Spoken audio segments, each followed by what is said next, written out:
Hi అండి, నమస్తే. Welcome back to home style cooking. ఈరోజు మన వీడియోలో పాలకూర పెసరపప్పు ఫ్రై. పాలకూరని ఇలా నీట్గా కట్ చేసుకుని వాష్ చేసుకుని పక్కన ఉంచుకోవాలి. ఇప్పుడు చూపిస్తున్నట్టు పెసరపప్పుని 15 మినిట్స్ నానబెట్టుకుని పక్కన పెట్టుకోవాలి. ఇప్పుడు 2 పచ్చిమిరకాయలు, ఒక ఉల్లిపాయ ఇలా చీల్చుకుని పక్కన ఉంచుకోవాలి. ఇప్పుడు ఒక కడాయి తీసుకుని అది హీట్ అయ్యాక 2 టేబుల్ స్పూన్ ఆయిల్ వేసుకుని హీట్ చేసుకోవాలి.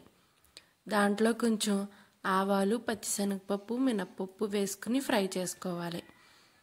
ఈ పాలకూర వల్ల చాలా బెనిఫిట్స్ ఉన్నాయి. దీంట్లో vitamin A, C, K, iron, calcium, fibre అనేవి ఉంటాయి.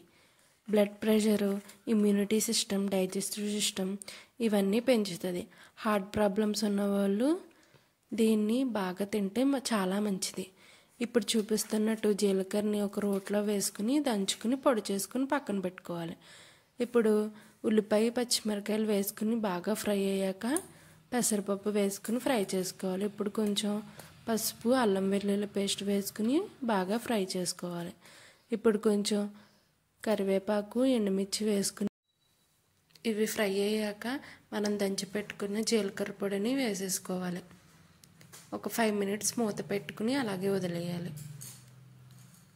ఇప్పుడు పాలకూరని వేసేసుకుని బాగా ఫ్రై చేయాలి. వాటర్ అనేవి ఉండకుండా చూసుకునేటట్టు ఫ్రై చేసుకోవాలి. వాటర్ అంతా ఇంకిపోయాక లాస్ట్లో సాల్ట్ వేసుకోవాలి. ఉప్పు చూసుకుని వేసుకోవాలి.